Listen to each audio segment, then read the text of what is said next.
Even though you are the most unlucky investor, but अगर आप invest करते जा रहे हो तब भी एक इन्वेस्टर जो डरा हुआ है और जो सिर्फ एफडी में इन्वेस्ट कर रहा है उससे भी आप बहुत अच्छा करोगे।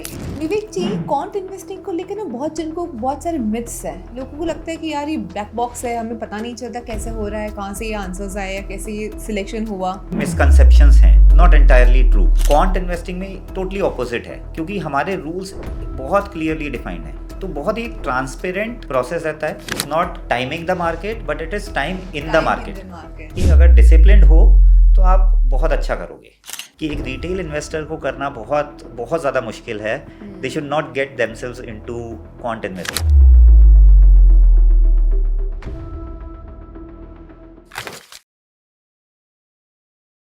Hey everyone, hi, I'm Ms. Zeel Doshi Thakkar and I welcome you all to this podcast on Upsurge.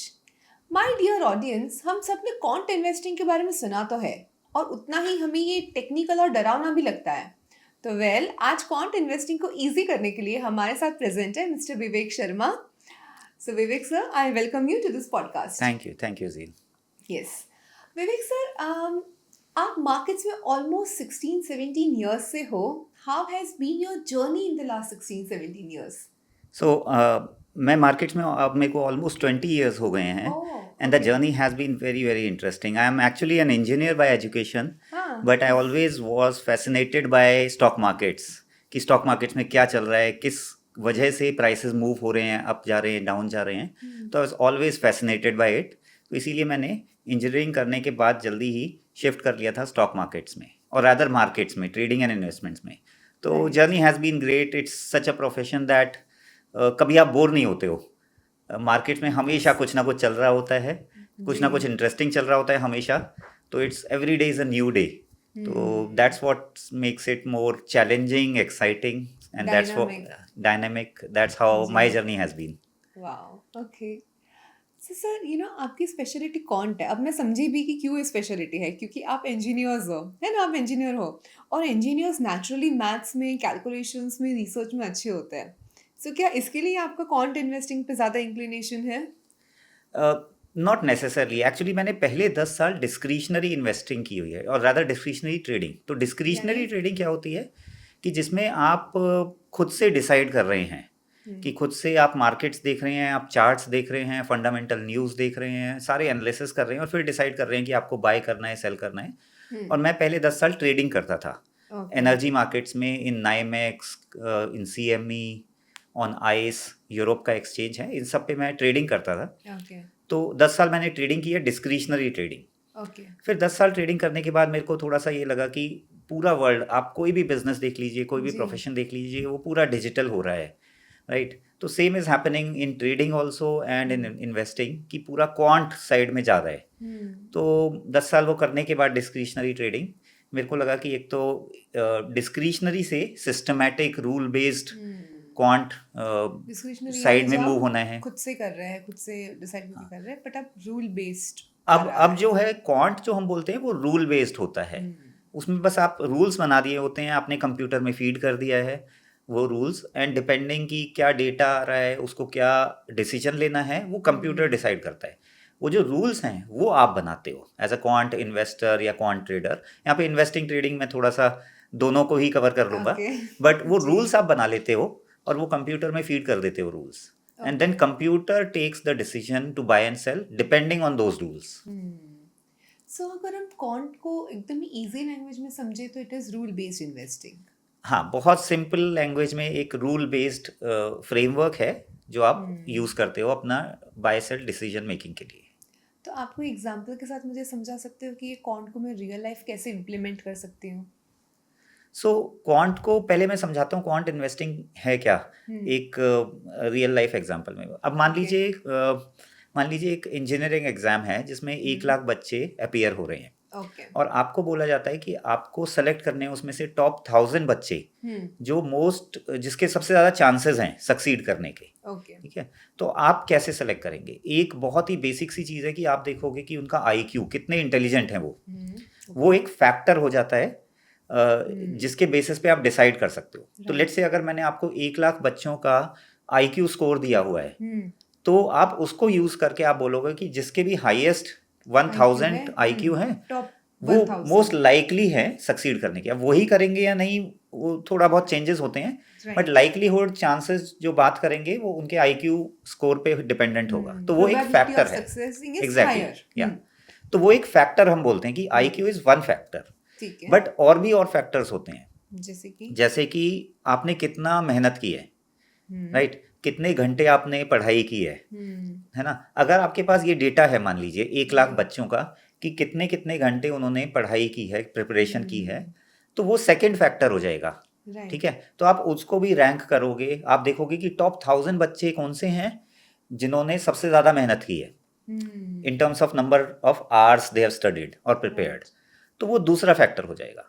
तीसरा फैक्टर ये हो सकता है कि मान लीजिए उनका कोचिंग कितना अच्छा था, क्वालिटी ऑफ कोचिंग, उसको भी आप नंबर्स में डाल सकते हो। लेट्स से कि आपने रैंक कर लिया है कि जो टॉप क्वालिटी कोचिंग है उसको आपने 10 मार्क्स दे दिए और जो वर्स्ट कोचिंग है उसको 1 मार्क दे दिया।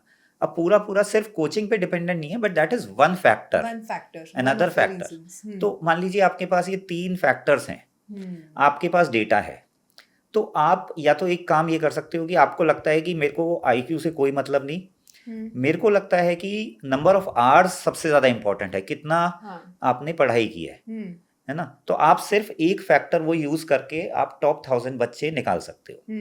वेरएज अगर आप मेरे से पूछो तो मैं हो सकता हूँ मैं ये बोलूँ कि नहीं, तीनों फैक्टर्स इंपॉर्टेंट हैं और तीनों इक्वली इंपॉर्टेंट हैं, तो मैं एक कंसोलिडेटेड उनका स्कोर निकाल दूंगा, ये तीनों के रैंकिंग्स यूज करके उनका एवरेज लेके, है ना। अगर मैं किसी और से पूछता हूँ तो वो हो सकता है वो बोलेगा कि IQ सबसे ज़्यादा इंपॉर्टेंट है, तो मैं उसे 50% स्कोर दूंगा और 30% मैं दूंगा आपकी कोचिंग को और 20% दूंगा जितना आवर्स आपने स्टडी। तो वो सबके लिए अलग अलग हो सकता है, बट आपने क्या किया है, क्वांटिफाई कर लिया है, एक रूल बेस्ड मेथड बना लिया है जिसके बेसिस पे आप सेलेक्ट कर सकते हो टॉप 1000 बच्चे। तो सेम चीज़ हम क्वांट इन्वेस्टिंग में करते हैं, एक्चुअली कुछ ज़्यादा डिफरेंट नहीं है। और जो डिस्क्रिशनरी जो नॉर्मल फंड मैनेजर्स करते आए हैं, हम भी वही काम कर रहे हैं, बट हमने उसको क्वांटिफाई कर लिया है। तो आप मान लीजिए कि आपको 500 स्टॉक्स हैं, उसमें से हमें बोला जाता है कि आप टॉप 10, 15, 20 स्टॉक सेलेक्ट करो जी। तो उसके लिए भी हमारे पास बहुत मल्टीपल पैरामीटर्स हमने आइडेंटिफाई कर लिए हैं जो एक स्टॉक को इम्पैक्ट कर सकते हैं, और वो फैक्टर्स हम स्टडी करते हैं, रैंक करते हैं, उसके बेसिस पे हम टॉप स्टॉक्स पिक करते हैं। तो ये क्वांट इन्वेस्टिंग। क्या है वो फैक्टर्स? तो फैक्टर्स जो बहुत कॉमन फैक्टर्स चलते हैं, एक आपने सुना होगा शायद मोमेंटम फैक्टर, जो सबसे ज़्यादा पॉपुलर है। तो मोमेंटम फैक्टर क्या बोलता है कि कोई एक स्टॉक अगर मोमेंटम में है, जो रिटर्न्स अच्छे दे रहा है, that will continue to be in momentum. तो वो एक बहुत बेसिक सा तरीका है।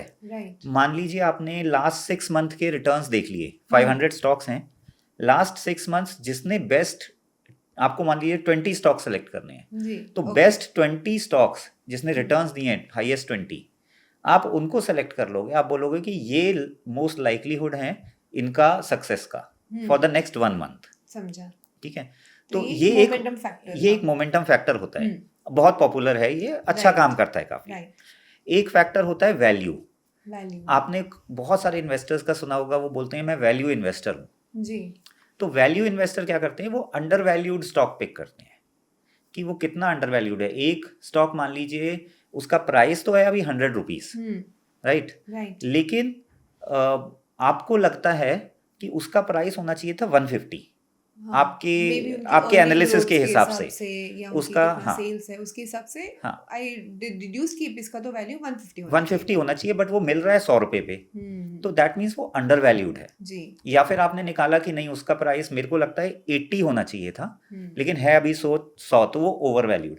तो आप बहुत तरीके से ये वैल्यूएशन स्टडी कर सकते हो, बट ये एक फैक्टर है जी। जैसे बहुत सारे लोग यूज करते हैं प्राइस टू अर्निंग्स, ये एक वैल्यूएशन का मैट्रिक है, प्राइस टू बुक वैल्यू, ऐसे मल्टीपल फैक्टर्स हो सकते, मल्टीपल तरीके हो सकते हैं वैल्यू को जज करने के, right. And using that value as a factor you pick the most undervalued stock. तो ये दूसरा फैक्टर। तीसरा क्वालिटी हो जाता है, या ग्रोथ एक फैक्टर है इंपॉर्टेंट। ग्रोथ में क्या होता है कि हम देखते हैं कि कंपनी कितना फास्ट ग्रो कर रही है या कितना कंसिस्टेंटली ग्रो कर रही है। ग्रोथ अगेन उसमें आप बहुत सारी चीजें देख सकते हो, जैसे ग्रोथ आप रेवेन्यू ग्रोथ देख सकते हो, या प्रॉफिट्स ग्रोथ, या कैश अर्निंग फ्लो पर शेयर ग्रोथ या कैश या फ्लो अर्निंग्स, कुछ है ना? भी। तो उसमें आप बहुत तरीके से ग्रोथ डिफाइन कर सकते हो, बट आप यूज कर रहे हो ग्रोथ एज अ फैक्टर। हम्म ठीक है, ये 3 फैक्टर हो गए। एक होता है लो वॉलेटिलिटी, ये बहुत इंटरेस्टिंग है।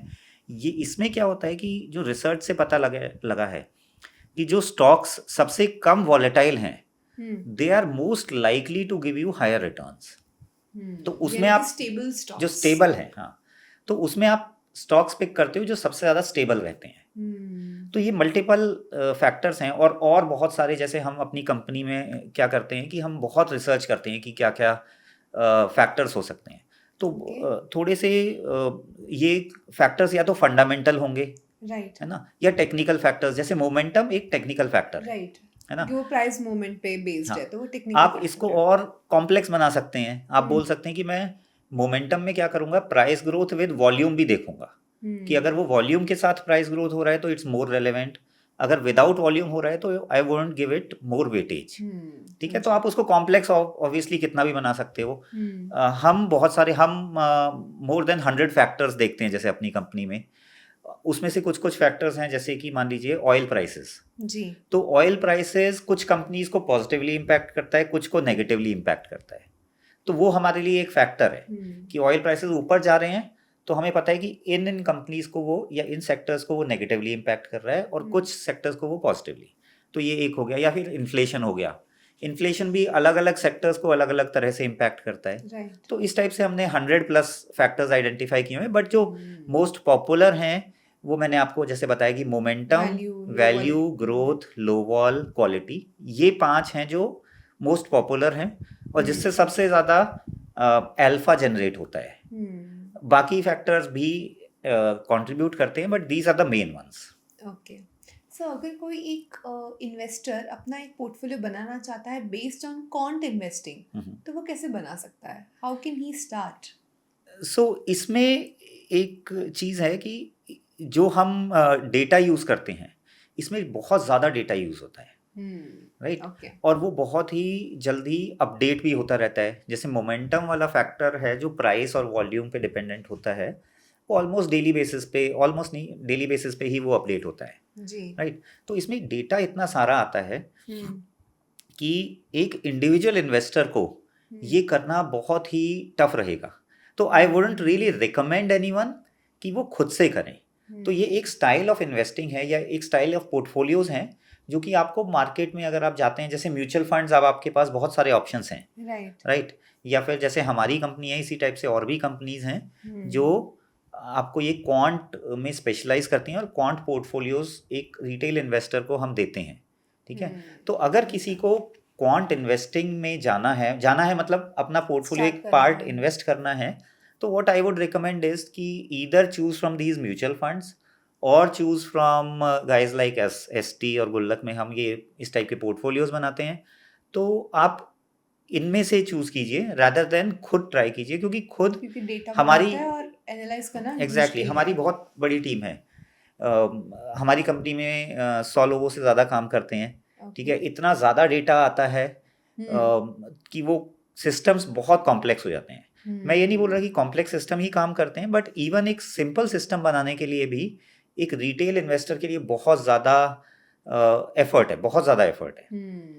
तो I won't recommend anyone to do it on their own, because there are very good options available also. फिर अभी आपने थोड़ी देर पहले मुझे कहा कि ये रूल बेस्ड है, यहाँ पे इमोशंस को हम हटा देते हैं। आप इमोशंस को कैसे हटा सकते हो? क्योंकि हमने रूल्स बना लिए हैं कि ये हमारे ये ABCD रूल है जब हम बाय करेंगे, और हमारा बहुत क्लियर कट एग्जिट का भी रूल्स होते हैं कि अगर ये होगा तो हम एग्जिट करेंगे। तो बहुत ही क्लियरली डिफाइंड हमारे रूल्स रहते हैं। ऑब्वियसली वो, क्योंकि हमने इतना रिसर्च किया इतने सालों से, तो वो रूल्स धीरे धीरे कॉम्प्लेक्स होते गए हैं, बट वो रूल्स हैं जिसके बेसिस पे हमारा कोई इनपुट नहीं होता है इन सेलेक्टिंग, क्रिएटिंग द पोर्टफोलियो। हमारा जो रिसर्च टीम है उसका इनपुट रहता है इन क्रिएटिंग दोज रूल्स।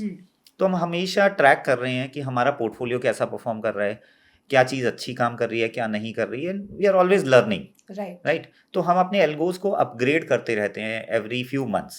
समझा। बट एक बार अगर एल्गोरिदम ने हमें बता दिया कि ये सेलेक्ट करना है, उसके बाद हम अपने इमोशंस, अपने बायसेस पोर्टफोलियो में नहीं लाते।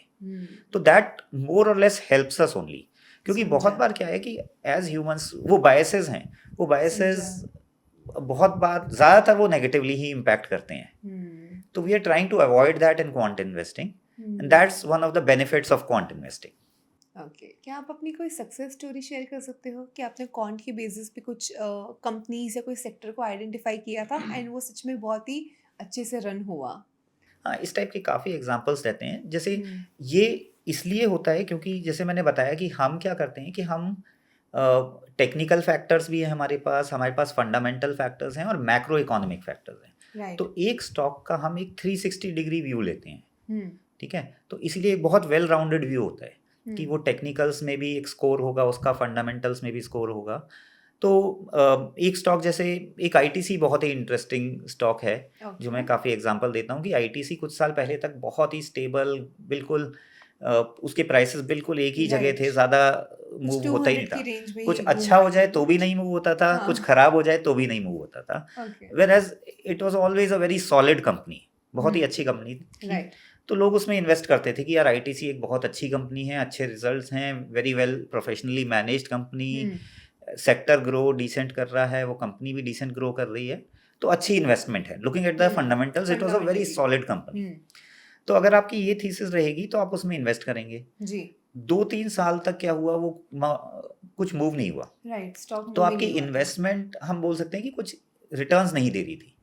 बट एकदम से फिर क्या हुआ कि वो जब ब्रेकआउट आया, राइट, ब्रेकआउट मीन्स एक टेक्निकल टर्म है कि एक रेंज में था पहले, फिर ब्रेकआउट हुआ वहां से, और उसके बाद उसने जो रिटर्न्स दिए कि 3 साल का एक साथ कॉम्पनसेट भी कर दिया। तो जिसने होल्ड किया हुआ था उसे डिसेंट रिटर्न्स मिले ओवर लेट्स से 3 इयर्स। अब क्वांट इन्वेस्टिंग में हम क्या करते हैं कि क्वांट इन्वेस्टिंग में हम फंडामेंटल्स तो देख ही रहे हैं, तो उसका आईटीसी का फंडामेंटल स्कोर बहुत अच्छा होगा जी, लेकिन उसका हम टेक्निकल्स भी देख रहे हैं। हमें पता है कि उसका मोमेंटम वाला स्कोर, क्योंकि वो मूव ही नहीं कर रहा है, बहुत कम है, तो उसका स्कोर ओवरऑल कम हो जाएगा और इसीलिए वो हमारे पोर्टफोलियो में नहीं आएगा। अब नेक्स्ट स्टेप क्या हुआ कि जैसे ही वो ब्रेकआउट होता है, उसका मोमेंटम स्कोर इंक्रीज होना स्टार्ट हो जाता है जी, फंडामेंटल स्कोर एनीवेज उसका हाई था, राइट, इट गेट्स सेलेक्टेड। तो वो 2 साल तक हम आईटीसी में इन्वेस्टेड नहीं थे, हम किसी और स्टॉक में इन्वेस्टेड थे जिसका फंडामेंटल्स भी डिसेंट थे और टेक्निकल्स भी डिसेंट थे। तो इससे क्या हुआ हमें फायदा कि पहले जो 2 साल थे, राइट, वो हम और कहीं इन्वेस्ट करके हमने और वहाँ पे अर्न हो रहा था। तो इस तरह से जो क्वांट इन्वेस्टिंग, अगर आप 360 डिग्री व्यू लेते हो तो बहुत आपके फेवर में काम करता है। और जैसे ही वो उसका मूव आईटीसी का एक ऊपर आके फिर से फ्लैट हो गया, उसके बाद हम फिर से उससे निकल गए थे, क्योंकि फिर से उसका टेक्निकल स्कोर कम हो गया, फंडामेंटल तब भी हाई था। समझा, ओके। सो देखिए, मतलब मैं आपकी बातों से समझ रही हूँ कि बैक टेस्टिंग भी हमें करनी होती है, हमें पास्ट हिस्ट्री भी चेक करनी होती है, उसका मूवमेंट भी चेक करना होता है, बट हमेशा तो ये नहीं होता कि जो हिस्ट्री में हुआ है वो फ्यूचर में होगा ही होगा। तो आप लोग आइडेंटिफाई कैसे करते हो कि नहीं अब ये यहाँ से ये स्टॉक अब जाने वाला है, जैसे मोमेंटम है या कोई भी चीज़ है कि अब इसमें आ रहा है मोमेंट, चलो अब इसमें एंटर करते हैं? तो देखिए, investing is a game of probability, chances, कि आपको पता कुछ भी नहीं है, you can not be certain, right. आपको बस ये देखना है कि प्रोबेबिलिटीज, चांसेस आपके फेवर में हैं या नहीं है। तो बैक टेस्टिंग में वही हम काम करते हैं। हम हिस्टोरिकली बैक टेस्टिंग बस ये है कि आप पैटर्न्स देख रहे हो कि पास्ट में पैटर्न्स हुए, पास्ट में मान लीजिए कुछ एक चीज हुई 5 बार, है ना, तो आपके पास डिसेंट इनफ चांस है कि 5 बार हुई है तो छठी बार भी होगा। लेकिन अगर आपने ऐसा कोई सिस्टम निकाला कि पास्ट में वो 1000 बार हुआ है और वो प्रोबेबिलिटी ऑफ सक्सेस 1000 में से वो 70% सक्सेस था, है ना, उस पैटर्न का, कि वो एक पैटर्न हुआ तो 70% आप पैटर्न यानी कि टेक्निकल चार्ट्स की बात, कोई टेक्निकल चार्ट्स मान लीजिए, है ना जी। तो उस टाइप के मल्टीपल बहुत सारे पैटर्न्स होते हैं। मैथमेटिकली आप बहुत सारी चीजें कॉम्प्लेक्स भी कर सकते हो, इजी भी पैटर्न्स निकाल सकते हो जी। तो वो पैटर्न्स आप हिस्टोरिकली देखते हो कि कितना काम किया है। जितना ज्यादा आप हिस्ट्री देखोगे उतना आपके लिए बेटर है। आप देखते हो कि वो बुल मार्केट में पैटर्न कितना अच्छा काम किया और बेयर मार्केट में कितना अच्छा काम किया। आप देखते हो मल्टीपल ज्योग्राफीज में भी, if at all that is possible, कि आपने देखा इंडिया में कितना अच्छा काम कर रहा है, यूएस में, ब्राज़ील में राइट कितना अच्छा काम कर रहा है। तो ये सारी चीज़ें देख के आप, आपका मेन एम है कि प्रोबेबिलिटीज आपके फेवर में आ जाएं। It's not 100%, it will never be 100%। तो हम अगर 20 स्टॉक सेलेक्ट करते हैं तो उसमें से 5 6 7 लॉस मेकिंग भी होते हैं और 12 13 प्रॉफिट मेकिंग भी होते हैं। तो आपको बस प्रोबेबिलिटीज अपने फेवर में करनी है। तो that is what we do in back testing. और इसमें बैक टेस्टिंग भी काफ़ी टेक्निकलिटीज़ आ जाती हैं। जैसे जैसे आप करते हो तो आप समझते हो कि हाँ, कुछ बैक टेस्टिंग में मान लीजिए आपने निफ्टी 50 पे रन किया, एक बहुत कॉमन सी मिस्टेक जो कोई अगर बैक टेस्टिंग स्टार्ट करता है तो वो बोलता है कि निफ्टी 50 पे मेरा यूनिवर्स है, इसमें से मैं टॉप 10 स्टॉक्स निकालूंगा, और वो 50 कंपनीज देखता है कि लास्ट 10 साल में कैसा परफॉर्म किया। बट एक बहुत कॉमन सी मिस्टेक जैसे लोग कर देते हैं कि जो अभी निफ्टी 50 की कंपनीज हैं वो हर 6 महीने में रिकंस्ट्रक्ट होता है, कुछ कंपनी बाहर जा रही हैं। तो आपको हर एक टाइम पे ये देखना है कि अगर आप 2020 का देख रहे हो ये रूल बेस्ड, तो उस टाइम कौन सी निफ्टी 50 कंपनीज थी और वो कैसा परफॉर्म कर रही थी। तो इस टाइप से बहुत ज़्यादा चीज़ें हैं जो आपको बैक टेस्टिंग में ध्यान रखनी होती हैं। और इसीलिए जो मैं बोल रहा था कि एक रिटेल इन्वेस्टर को करना बहुत बहुत ज़्यादा मुश्किल है। They should not gate themselves into quant investing, into constructing of these quant strategies. देखिए, जैसे अभी आप थोड़ी देर पहले फैक्टर्स की बातें कर रहे थे, ओके, कौन कौन से ऐसे मैक्रो फैक्टर्स है जो हमारे मार्केट्स को या पोर्टफोलियो को सबसे ज़्यादा इम्पैक्ट करते हैं? तो मैक्रो फैक्टर्स रफली हम अराउंड 20 मैक्रो फैक्टर्स हम जो देखते हैं, और उसमें से जो कॉमन वंस हैं वो है एक जीडीपी ग्रोथ रेट, एक है, राइट। एक निफ्टी का भी हम ग्रोथ रेट देखते हैं कि निफ्टी का ईपीएस कितना ग्रो कर रहा है, निफ्टी का प्राइस टू अर्निंग्स रेशियो है।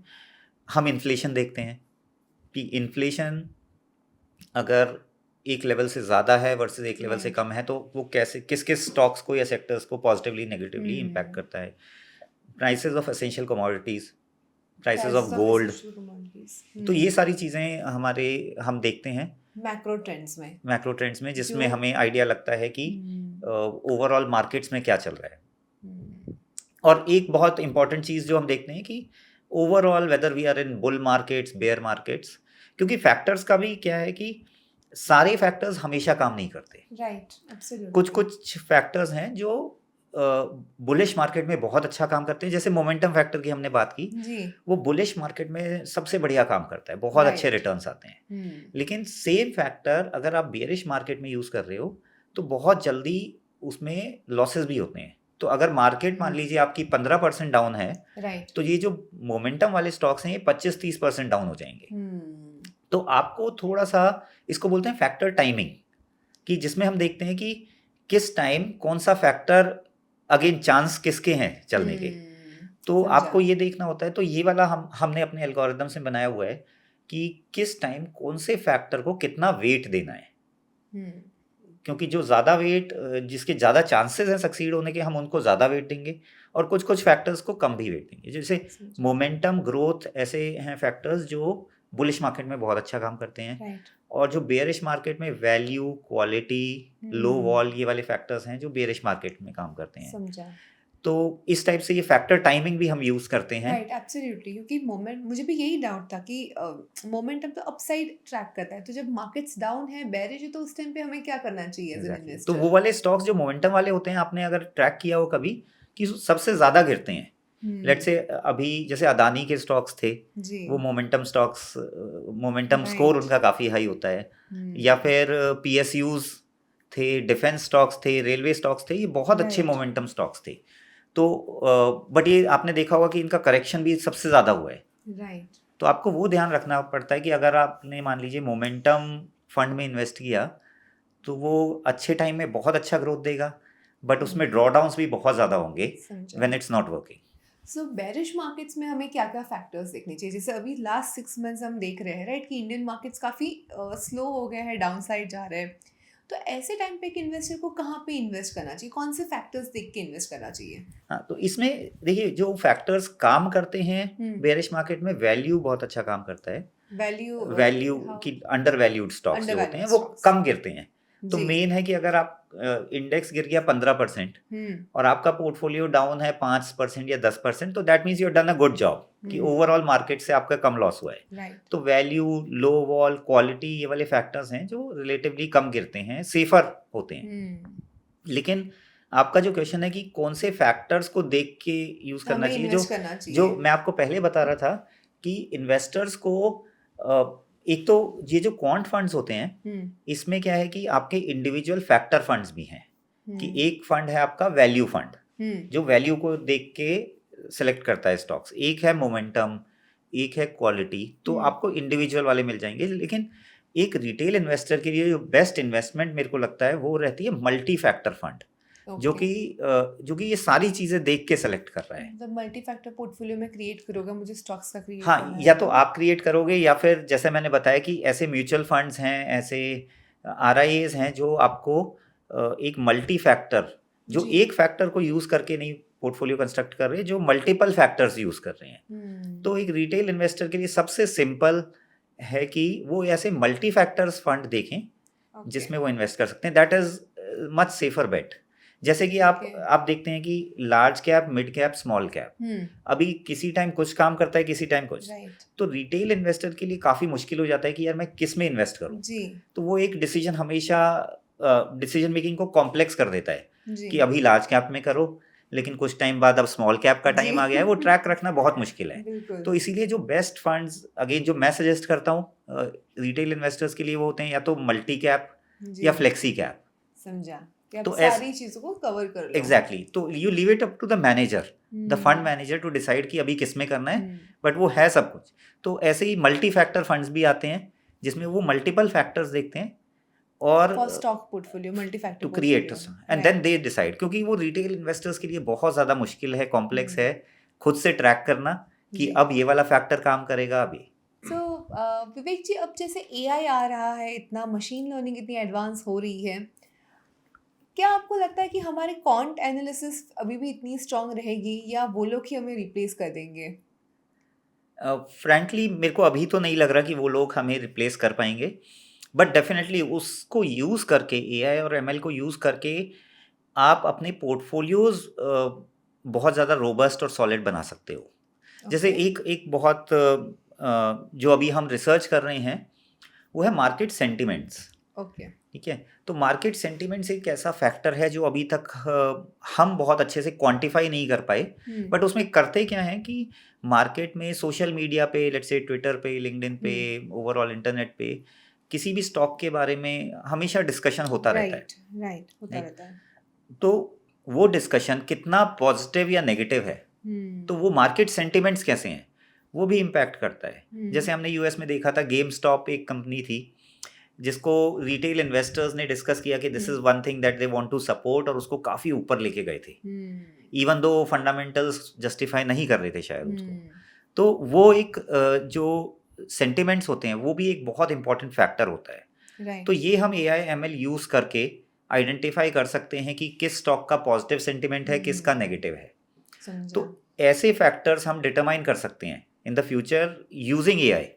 तो I don't think it's going to replace humans, but definitely it's going to help. और जो भी फंड मैनेजर, जो लोग AI ML को अच्छे तरीके से यूज कर पा रहे हैं, I think they will be able to construct their portfolios better. Okay. एक बोला जाता है कि मार्केट इनएफिशिएंसीज पे चलती है ना, मार्केट इनएफिशिएंट है और इसीलिए कोई एक जन है जो प्रॉफिट कमा पा रहा है, एक जन नहीं कमा पा रहा है। अब जैसे जैसे लोगों को इतना नॉलेज आ रहा है, लोग पैसिव की तरफ मूव कर रहे हैं, है ना, पैसिव इन्वेस्टिंग की तरफ, ऐसे में क्वांट इन्वेस्टिंग अल्फा कैसे जनरेट कर सकती है? देखिए, क्वांट इन्वेस्टिंग कोई भी बिजनेस, मेरे को लगता है कि एक तो कंपटीशन पे बहुत डिपेंड करता है। अब जैसे एक डिस्क्रिशनरी स्टाइल ऑफ इन्वेस्टिंग है, डिस्क्रिशनरी स्टाइल में अगर हर कोई डिस्क्रिशनरी स्टाइल कर रहा है और क्वांट इन्वेस्टिंग बहुत कम लोग कर रहे हैं, तो मेरे को लग रहा है कि क्वांट इन्वेस्टिंग रिलेटिवली ईजियर होगा, जो कि अभी मेरे को लगता है इंडिया में है।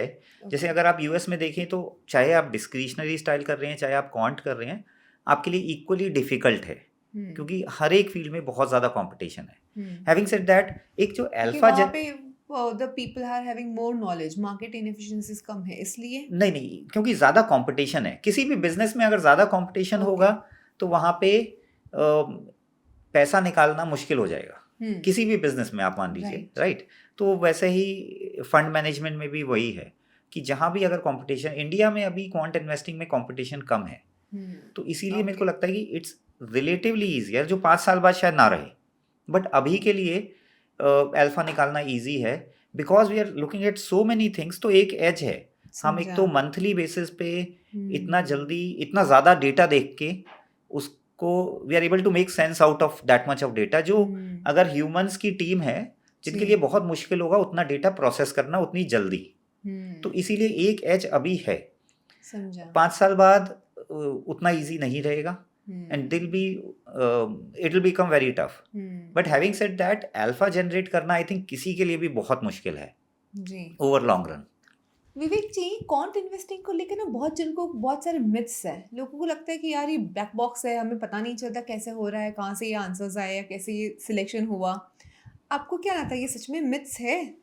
देखिए, जो कुछ कॉमन मिथ्स मैं बताता हूँ। एक तो यही आपने बताया कि ब्लैक बॉक्स है, कि अंदर क्या चल रहा है किसी को पता नहीं है, ये एक कॉमन है। एक बैक टेस्टिंग की बहुत रिलाई करते हैं आप, बैक टेस्टिंग पे। It's backward looking, okay. Forward looking नहीं है। जी। ये इस टाइप की ही मिथ्स हैं। और एक और मिथ है कि बहुत ज़्यादा टेक्निकल्स को आप देखते हैं, वो फंडामेंटल्स जी। इग्नोर हो जाते हैं। आई थिंक ये तीनों ही मिसकंसेप्शंस हैं, नॉट ओके। Entirely true. जैसे मैं बताता हूँ कि ब्लैक बॉक्स का आपको बताते हैं कि ब्लैक बॉक्स का मतलब ये है कि उसमें कुछ इनपुट जा रहा है, कुछ आउटपुट जा रहा है, बट अंदर क्या हो रहा है आपको बिल्कुल नहीं पता, which is right. Not at all the case. In fact quant investing में टोटली ऑपोजिट है, क्योंकि हमारे रूल्स बहुत क्लियरली डिफाइंड हैं। तो बहुत ही ओके। ट्रांसपेरेंट प्रोसेस रहता है, जिसकी वजह से हमें एग्जैक्टली पता है कि अगर मैंने ये 20 स्टॉक अपने पोर्टफोलियो में सेलेक्ट किए हैं तो किस वजह से सेलेक्ट किए, किस कौन से फैक्टर को लेकर। फैक्टर्स को लेके? अगर परफॉर्मेंस आ रही है तो कौन से फैक्टर्स हैं जिसकी वजह से परफॉर्मेंस आ रही है, कौन से फैक्टर्स हैं जो अभी परफॉर्मेंस नहीं आ रही। तो एग्जैक्टली हम डिटरमाइन कर सकते हैं what is happening, what is causing the over performance and the performance. तो ये बहुत बड़ा मिथ है कि ओके। ब्लैक बॉक्स है, बहुत ज़्यादा ट्रांसपेरेंट होती हैं ये क्वांट स्ट्रैटेजीज। ओके। सेकेंड है कि बैकवर्ड लुकिंग है ये स्ट्रैटेजीज, कि आप बहुत ज़्यादा रिलाई करते हो बैक टेस्टिंग में और फॉरवर्ड लुकिंग नहीं है। राइट। मेरे को लगता है कि ये भी मिसकंसेप्शन ही है, क्योंकि अगर आप दूसरे फंड मैनेजर्स को भी देखो तो उनका भी बहुत ज़्यादा रिलायंस यही होता है कि पास्ट में क्या हुआ। कोई एक Okay. स्पेसिफिक अगर वो कंपनी एनालाइज कर रहे हैं तो बहुत ज़्यादा ये होता है कि ये कंपनी ने पास्ट में ऐसा परफॉर्म किया, इसकी मैनेजमेंट ऐसी है। तो in a way they are also looking at historical data only. History में क्या हुआ है वो उनके लिए ज़्यादा इम्पॉर्टेंट रहता है। Obviously they also look at what is to be Future expected in the prospect. future, but पहले का भी काफ़ी ज़्यादा रिलाई करते हैं। क्वांट इन्वेस्टिंग में भी दोनों ही चीज़ें होती हैं कि हम हिस्ट्री को भी बहुत ज़्यादा देखते हैं, पास्ट हिस्टोरिकल पैटर्न्स, बट हम फ्यूचर भी देखते हैं काफ़ी। ये जो AI और ML की टेक्निक्स हैं, या रेगुलर क्वांट इन्वेस्टिंग में भी you are able to predict, कि आप प्रिडिक्ट करते हो कि क्या हो सकता है। ठीक है, ओके। तो बैकवर्ड एंड फॉरवर्ड लुकिंग दोनों दोनों ही है। ही रहता है। ओके। और तीसरा एक बहुत ही कॉमन मिसकंसेप्शन ये भी है कि क्वांट इन्वेस्टिंग में आप बहुत ज़्यादा टेक्निकल्स देखते हो, आप फंडामेंटल्स को इग्नोर करते हो। बट जैसे मैंने बताया आपको कि वैल्यू जो फैक्टर है, क्वालिटी फैक्टर है, ग्रोथ फैक्टर है, और बहुत सारे ऐसे फैक्टर्स हैं, मैक्रो इकोनॉमिक फैक्टर्स हैं, ये सारे फंडामेंटल्स ही हैं। जी। तो ये भी एक मिसकंसेप्शन है। ऑल्दो मार्केट में ऐसी स्ट्रैटेजीज हैं which only rely on technicals, but वो थोड़ा सा मेरे को लगता है वो थोड़ा सा ज़्यादा रिस्की रहती हैं। जो मैं आपको बता रहा था कि मल्टी फैक्टर जो स्ट्रैटेजीज हैं, ऐसी काफ़ी स्ट्रैटेजीज हैं जो कि फंडामेंटल्स भी देखती हैं। ओके, फंडामेंटल्स भी देखती है, थोड़ा टेक्निकल टेक्निकल्स भी भी, देखती है, और उसके टेक्निकल पे बाद रिलायंस थोड़ा सा ज़्यादा होता है, 60 to 70% टेक्निकल पे रिलायंस होता है, क्योंकि वो डेटा ज़्यादा जल्दी चेंज हो रहा है, फंडामेंटल्स उतना जल्दी चेंज नहीं होते। तो ज़्यादा टेक्निकल पे रिलायंस है, but that is completely untrue कि वी इग्नोर फंडामेंटल्स। रफली अबाउट 30 to 40% जो वेटेज है वो फंडामेंटल्स पे भी होता है। तो ये तीनों ही बहुत बड़ी मिसकंसेप्शंस हैं जो क्वांट को लेके कुछ लोगों के दिमाग में रहती हैं। ओके। सो आजकल मैं ऑब्जर्व कर रही हूँ कि मार्केट में बहुत सारे क्वांट के फंड्स आ रहे हैं, ओके, मतलब आ तो कई टाइम से रहे थे बट अब पॉपुलर काफी होने लगे हैं, या चाहे वो स्मॉल केस में हो चाहे म्यूचुअल फंड्स में हो। या तो कोई एक इन्वेस्टर आइडेंटिफाई कैसे करे कि हाँ भाई ये क्वांट फंड अच्छा है या this is a good category, मुझे इसमें डालना या चाहिए? आई थिंक क्वांट फंड्स जब रिलीज होते हैं, जब लॉन्च होते हैं, तो हम्म। एक बहुत पॉपुलर सी चीज़ होती है कि बैक टेस्टिंग में दिखाते हैं वो हम्म। लोग कि बैक टेस्टिंग में क्या परफॉर्मेंस रही है। राइट, कि अगर और ये वो पहले एक इन्वेस्ट किया होता या तो क्या परफॉर्मेंस तो आती। वो डेफिनेटली सम आइडिया, वो अगर बैक टेस्टिंग अच्छे से की है जी। तो वो कुछ आइडिया हमें दे देती है कि what is the likelihood of success. Hmm. But आपको बिल्कुल पता नहीं रहेगा कि बैक टेस्टिंग कितना अच्छे से की है, राइट। तो वो राइट। एक बहुत बड़ा मेरे को लगता है कि बैक टेस्टिंग को देख के किसी को इन्वेस्ट नहीं करना चाहिए, वो एक इतना काफ़ी बड़ा रिलाई रिस्क नहीं होता करना है, चाहिए। इतना रिलाई नहीं करना चाहिए। तो हमने भी जब लॉन्च किया था, हमने भी अपने फंड्स एक बैक टेस्टिंग के बेसिस पे ही किए थे, but we were very transparent कि दिस इज बैक टेस्टिंग, आप इस पे थोड़ा रिलाई कर सकते हो, बट लाइव जब आ जाएंगे उस पे बहुत ज़्यादा आप रिलाई कर सकते हो ऑब्वियसली। तो एक ये बहुत बड़ा फैक्टर है कि उस फंड की पास्ट ट्रैक रिकॉर्ड कैसा है, right, live track absolutely. Record वो आपको ज़रूर देखना चाहिए। जो नए फंड्स आ रहे हैं, गिव इट सम टाइम, उसमें आप देखो थोड़ा 1-2 साल, उसको एक बुलिश मार्केट में देखो, बियरिश मार्केट में देखो, and then you will be able to determine कि हाँ ये एक अच्छा फंड है, ये खराब है। जी बिल्कुल। दूसरी चीज़ बहुत इंपॉर्टेंट रहती है कि जो मैंने आपको बताया मल्टी फैक्टर है या सिंगल फैक्टर, क्योंकि सिंगल फैक्टर फंड्स जब वो फैक्टर काम कर रहा होता है बहुत अच्छा परफॉर्म करते हैं। जी। तो आपको लगता है कि ये तो बहुत ही अच्छा फंड है, मैं इसी में इन्वेस्ट करूँगा, बट हर एक फैक्टर का टाइम रहता है कि राइट। अच्छा टाइम है तो वो बहुत अच्छा परफॉर्म करेगा मार्केट से, बट खराब टाइम में वो मार्केट से खराब रिटर्न्स भी देता है। तो दूसरा इम्पॉर्टेंट फैक्टर ये रहता है कि आप जो फंड सेलेक्ट कर रहे हैं उसकी मेथडोलॉजी को थोड़ा सा देखें कि क्या मेथड है। वो आपको थोड़ा सा आप रिसर्च करेंगे तो आपको समझ में ये आ जाएगा कि एक सिंगल फैक्टर पे रिलाई कर रहा है या मल्टीपल फैक्टर्स हैं। तो आपको मल्टीपल फैक्टर वाले फंड के साथ ही जाना चाहिए, वो आपको स्टेबल परफॉर्मेंस देगा हर हर सिनेरियो में। सिनेरियो में, मोस्ट Okay. या फिर मोस्ट ऑफ द सिनेरियोज में that will be much more stable robust as compared to a single factor fund. I think ये दो सबसे बड़े हैं। तीसरा ऑब्वियसली कि आप जो फंड मैनेजर हैं उसका थोड़ा सा बैकग्राउंड देखिए कि उन्होंने कितना क्वांट इन्वेस्टिंग, सिस्टमाटिक इन्वेस्टिंग में कितना काम किया हुआ है, क्योंकि किसी के लिए भी काफ़ी मुश्किल होता है, लेट्स से वो डिस्क्रिशनरी से क्वांट में अगर मूव हो रहे हैं तो that is a very difficult transition. I am not saying कि nobody will be able to do, but that's a transition, difficult transition. तो थोड़ा सा फंड मैनेजर का देखिए, हिस्टोरिकल उसका ट्रैक रिकॉर्ड देखिए, उसने काम कितना किया है, apart from the regular other things कि उसका एक्सपेंस रेशियो कम होना चाहिए, ऑल ऑफ दोज थिंग्स जो एक रेगुलर म्यूचुअल फंड में हम देखते हैं। बट ये हैं, ये कुछ हैं। और एक और जो है, जो whether it is focused on a one specific theme कि सिर्फ स्मॉल कैप या मिड कैप्स का ही है या फिर वो मल्टी कैप है। तो आई थिंक मल्टी कैप और फ्लेक्सी कैप हमेशा बेटर बेट रहता है as compared to a specific particular market capitalization stocks. तो ये सारे फैक्टर्स हैं जिसको आपको देख के सेलेक्ट कर सकते हैं। ठीक है सर, अभी आपने कहा कि अगर कोई भी क्वांट फंड है तो हमें उसके फैक्टर्स देखने चाहिए कि वो कौन कौन से फैक्टर्स पे multi factor portfolio just multi factor है तो दैट्स गुड एनफ। तो फिर ये एक इन्वेस्टर कहाँ पे रीड कर सकता है? क्योंकि हम लोग कोई भी नॉर्मल वेबसाइट्स देखते हैं म्यूचुअल फंड्स के लिए, ठीक है, तो वहाँ पे तो सिर्फ पोर्टफोलियो दिखाया जाता है, बट कोई वहाँ पे लिखा हुआ नहीं होता कि कौन से फैक्टर को इम्बाइब किया गया है। नहीं, तो अगर आप रीड करें? अगर आप किसी भी फंड जो भी लॉन्च हुआ है, वेदर जैसे हमारा भी फंड है, आप अगर उनकी वेबसाइट पे जाके देखेंगे तो वो डिटेल्स हो सकता है थोड़ा सा आपको इजी हो या मुश्किल हो वो सर्च करना, बट वो डेफिनेटली होती हैं। ओके। अगर आपको नहीं मिल रहा है तो then stay away, that means they are not very transparent in their methodology. But mostly अगर आप देखते हैं म्यूचुअल फंड्स भी देखें या जैसे हमारा है, हमारा स्मॉल केस या हमारी खुद की वेबसाइट पे सारी इन्फॉर्मेशन रहती है, तो most of the funds I feel are pretty transparent in telling the investors that this is what we use.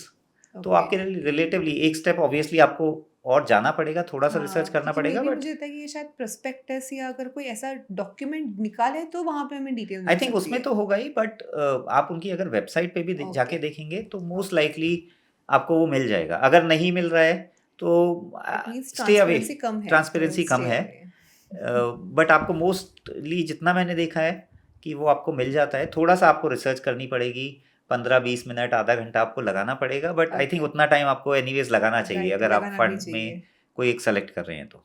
Okay okay so sir, हमारी जो ऑडियंस जो आपका हमारा ये पॉडकास्ट देख रही है, काफ़ी हद तक यंग जनरेशन है इस पॉडकास्ट में, काफ़ी लोग न्यू होंगे कॉन्ट इन्वेस्टिंग से। आप उनके लिए क्या मैसेज देना चाहोगे अगर कोई कॉन्ट इन्वेस्टिंग में अपनी जर्नी स्टार्ट करना चाहता है? So what I message? Think quant investing, discretionary investing, इसको साइड रख के मेरा मैसेज ये रहेगा, मैंने बहुत ज़्यादा ट्रेडिंग में भी देखा है, इन्वेस्टिंग में भी देखा है कि हम बहुत ज़्यादा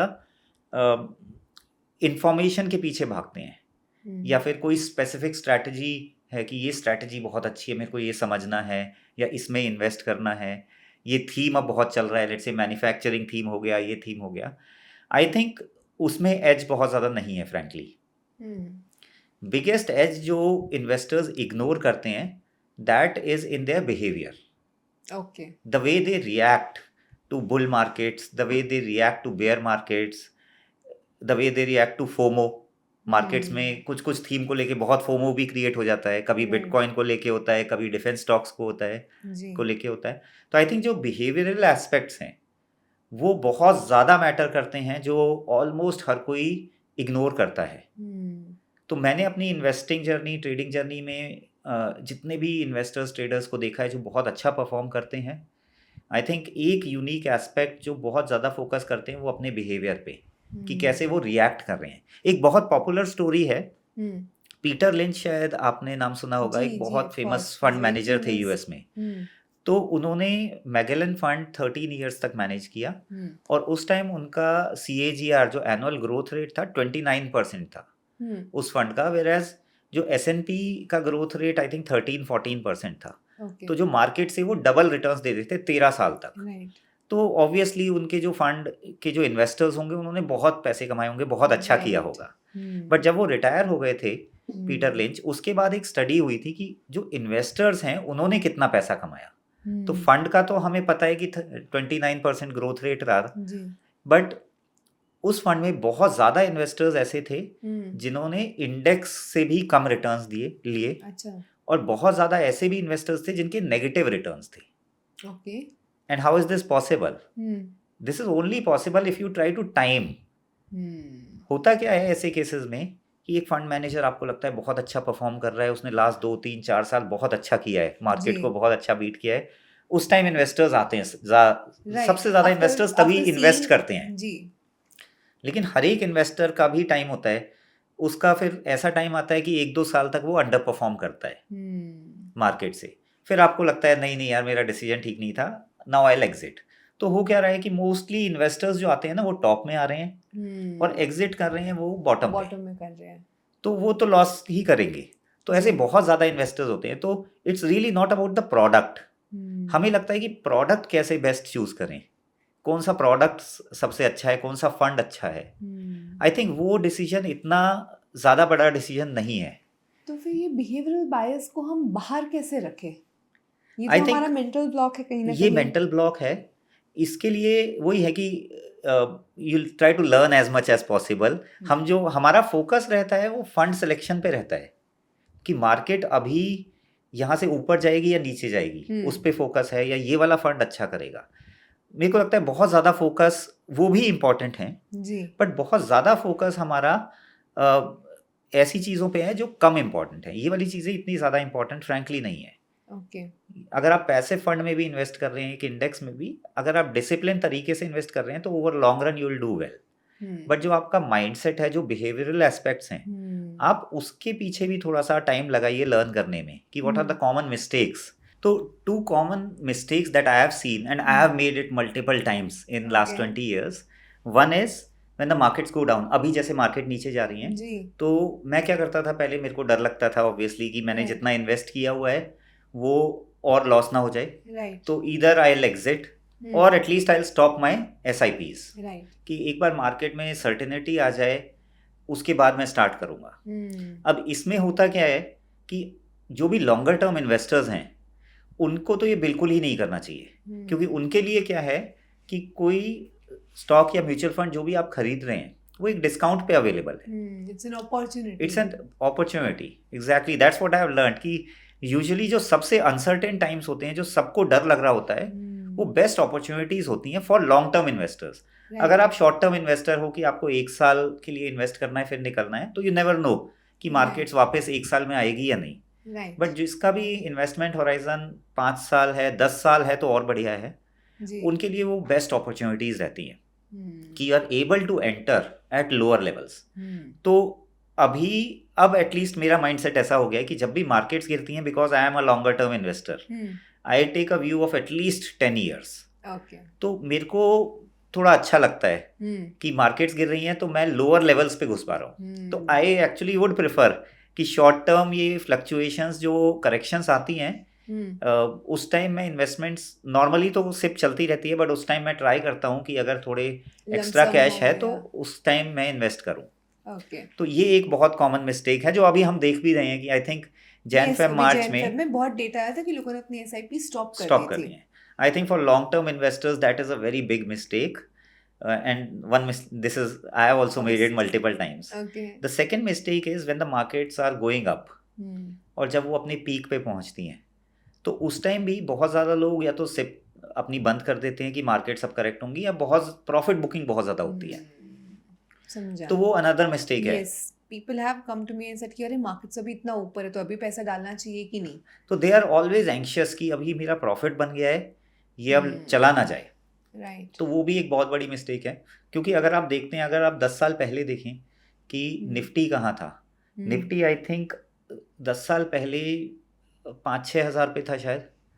रफली क्या होता है कि 10 साल में 3x हो जाता है। ओके है ना, and that is at a growth rate of रफली 11 to 12%। अगर वो जो एक नॉमिनल ग्रोथ रेट है, मैं बहुत ज़्यादा नहीं ले रहा हूँ, अगर 11-12% पे बढ़ेगा तो वो 3 टाइम्स हो जाएगा।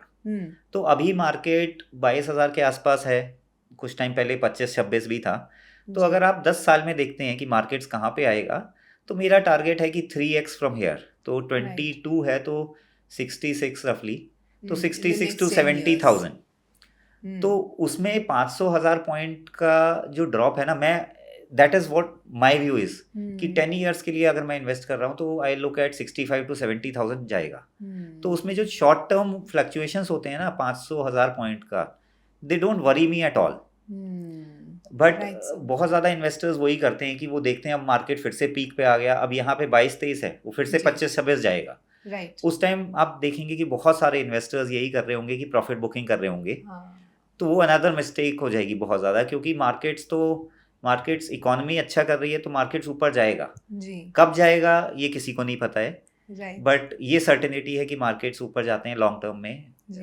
तो ये 2 मिस्टेक्स हैं जो बिहेवियरल मिस्टेक्स हैं। This is nothing to do with the product, nothing to do with technicals या किस फंड में है, क्वांट फंड में है, इन सब से हटके है जो बहुत कम लोग सोचते हैं। एक्चुअली बिहेवियरल या साइकोलॉजिकल एग्जैक्टली।